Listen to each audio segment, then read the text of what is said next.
stuff, I have intellectually tortured you by forcing you to listen to the ephemera of Serial. Yeah. To try to put you in the genre.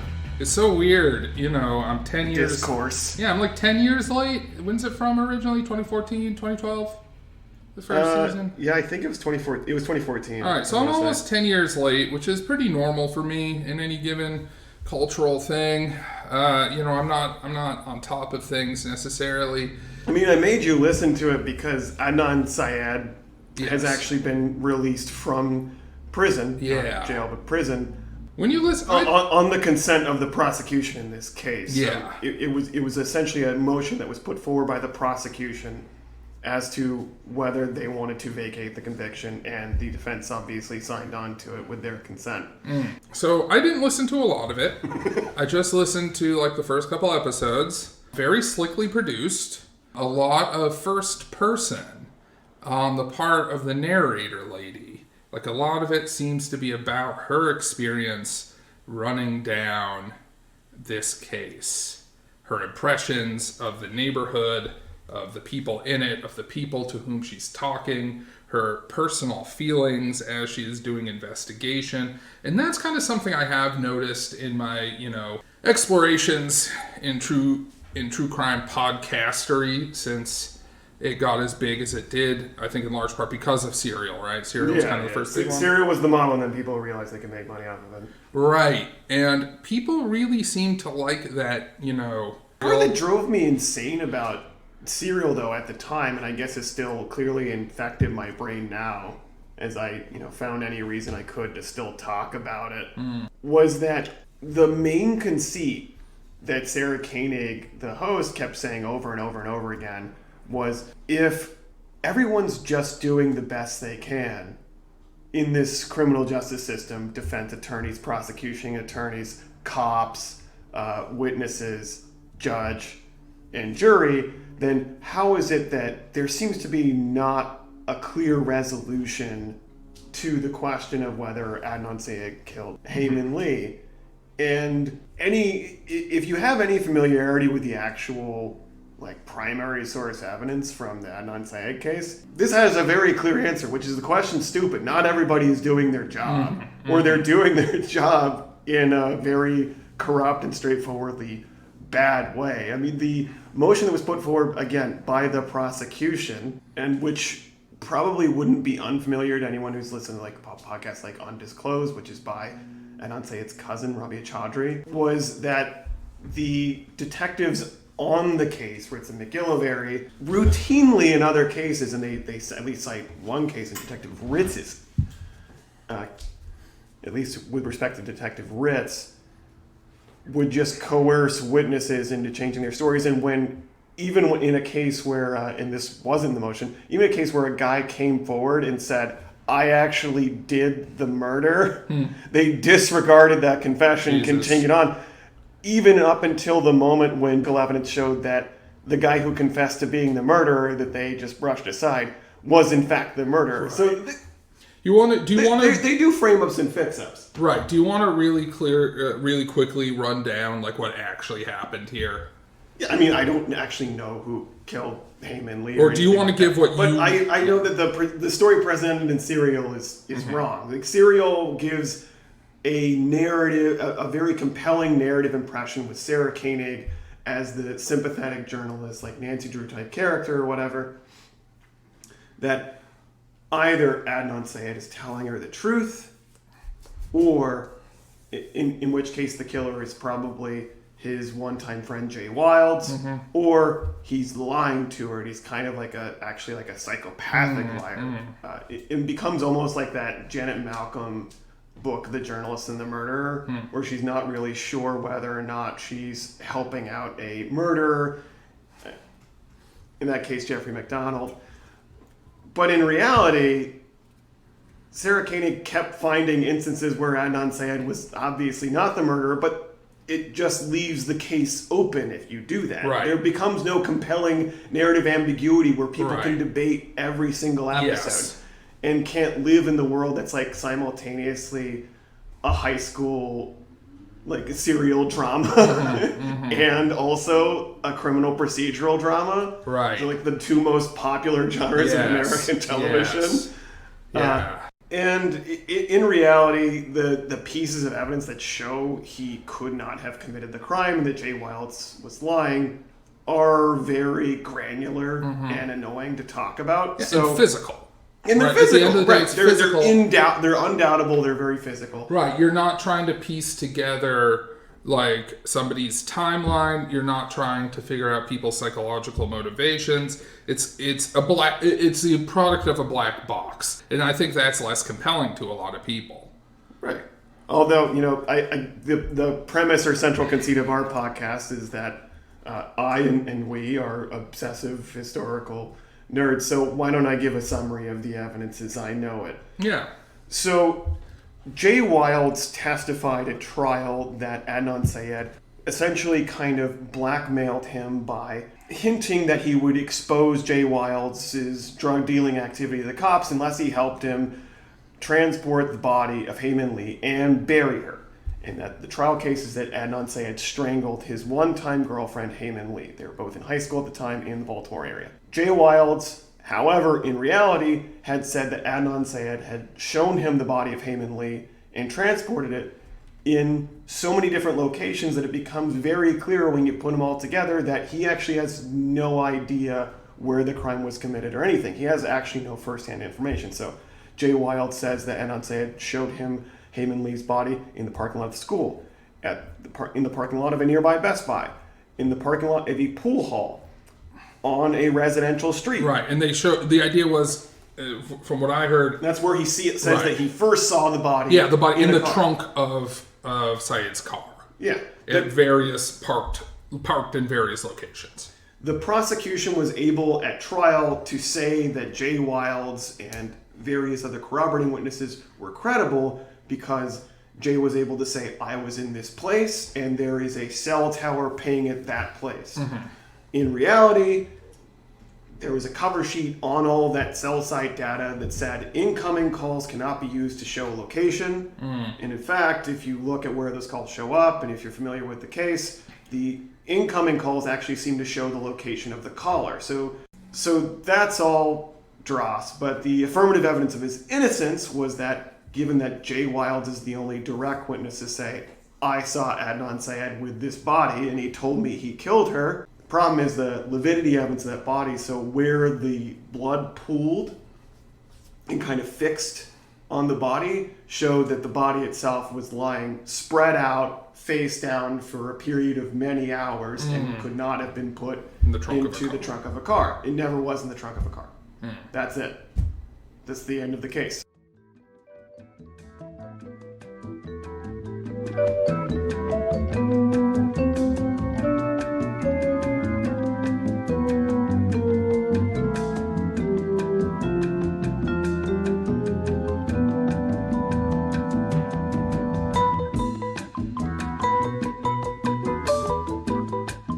What have you been researching or working on, Peter? Should we do a little coming attraction segment? Yeah, coming attractions. Okay. Well, should I do the more proximate thing or the further off thing first? Whatever you want. All right. Well, let's start with further off. I introduced Isaac here to a unique crime novelist by the name of Andrew Vachss. Which I cannot believe I never heard about this eye-patched, gaunt, like Civil War era looking guy. He looks guy. like this bird of prey. Who just loved dressing in extremely oversized year 2000.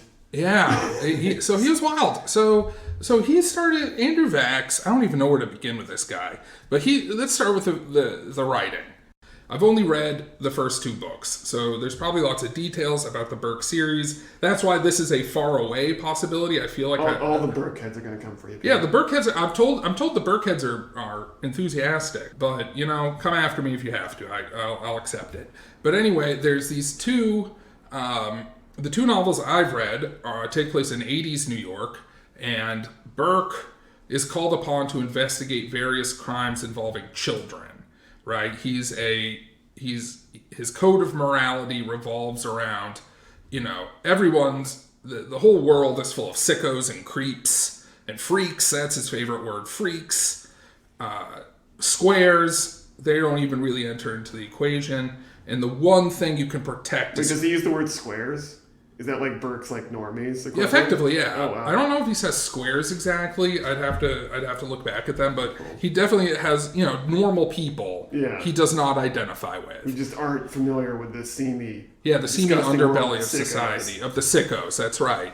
The sickos and the freaks. But he and his sort of chosen family of fellow underworld oddballs... The one thing, they do some crime, they do some more entrepreneurial crimes sometimes, they do robberies, they kind of do the Omar from The Wire thing where they rob drug dealers and stuff. But most often... Stick-up man stuff. Is that? Stick-up man stuff. Yeah, stuff like that. This and that, bodyguarding sometimes, whatever. But they kind of scrape together a living out of these various hustles and schemes. But the thing that really motivates them is like protecting children, avenging children who are sexually assaulted, messing with the really bad kind of freak. Because the thing is, everyone in Burke's world is a freak. Like, there's the squares, but they're not really in the world. So he's disgusted by most everybody, but he doesn't really hate them. Like, the normal freaks who are just there trying to jerk off in a porno theater, like, he thinks, they're kind of weak and gross, but he allows them to go on their business. But really what gets him going is, defiling of children. Rather than going into the plot of the novels, like, one thing he told me that was interesting about this is this seems to be like an inverted QAnon world. Yes. Let's actually we don't need to talk about the plots at all, really, because the plots aren't that interesting. Because basically he needs to find a specific sicko, usually because a woman is trying to get him to, and he finds a sicko, and they dispose of the sickos the sickos in question. The end. Rinse and repeat. Yeah. But yeah, like Isaac said, this inverted QAnon. So QAnon also places childhood innocence at the center of its world and protecting childhood innocence in this militant fashion. But for Burke, straight society is the enemy, or is anyway indifferent in a kind of malignant way, right? Mm-hmm. So the role of the police in the Burke novels is interesting in that, there's one or two okay cops or DAs that he'll work with, but by and large, Burke not interested in the cops. The cops, if anything, are kind of crooked and unhelpful. They just like care. They're like they're indifferent. From Nightmare on Elm Street. Yeah. Vaguely crooked. It has to be these people on the edges of society who can understand, among other things, who can track the freaks where they are, right? So there's almost kind of a Will Graham thing where, Burke is seen as being able to kind of think his way into how the freaks work. But there's also just like, only they can really understand what like a harmed child has been through because they have also experienced the hard streets. Another way that's inverted is Burke has, considering that this was started in the 80s, and is not necessarily super sensitive in a lot of ways, but pretty fucking enlightened attitudes, actually, about LGBTQ stuff. In that, Burke is never depicted as homophobic.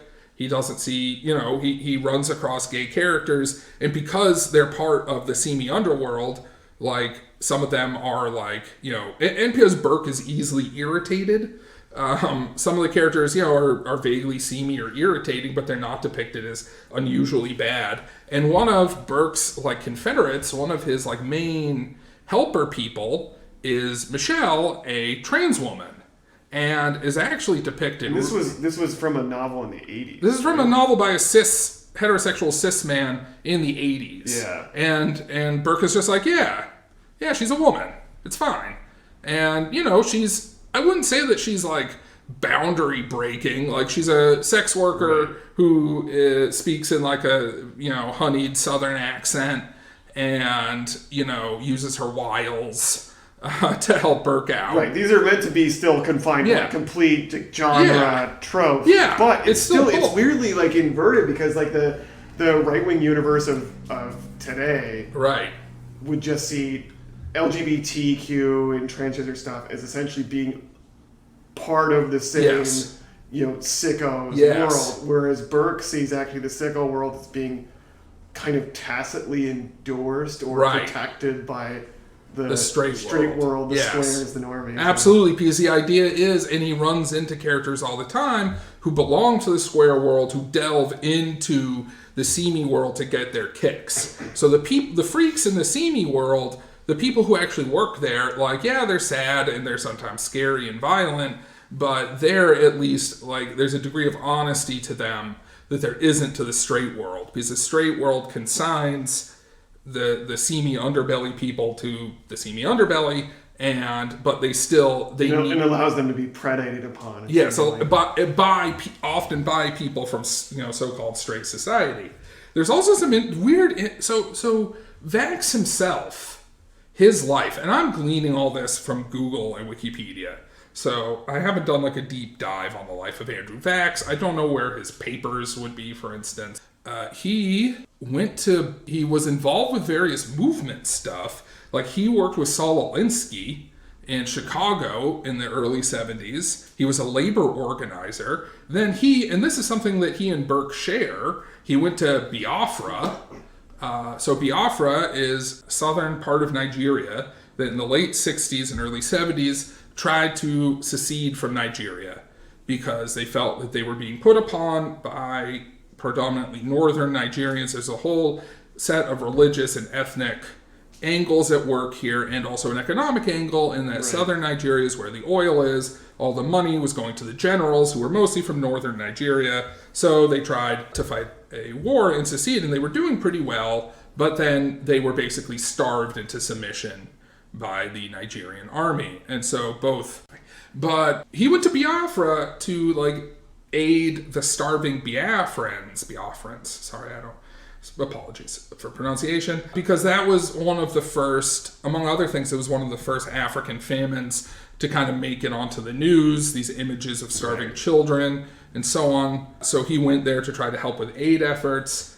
Biafra was taken over by the Nigerian military, and he left, and he did various things in kind of this child protection space. He became a lawyer. Right. The karate boom from the 60s to the 80s, back when kind of karate was also seen as synonymous with martial arts in general. Right. So in at least one of his novels I've read, it ends in a climactic karate duel between a sicko and one of the good guys. Hello listeners, Isaac here. Thanks for listening to this free preview of this much longer bonus episode. And if you want more of me and Peter talking about this and other topics, consider subscribing to our podcast on Patreon. And don't forget to like and leave a review on whatever your preferred podcast player is. See you next time.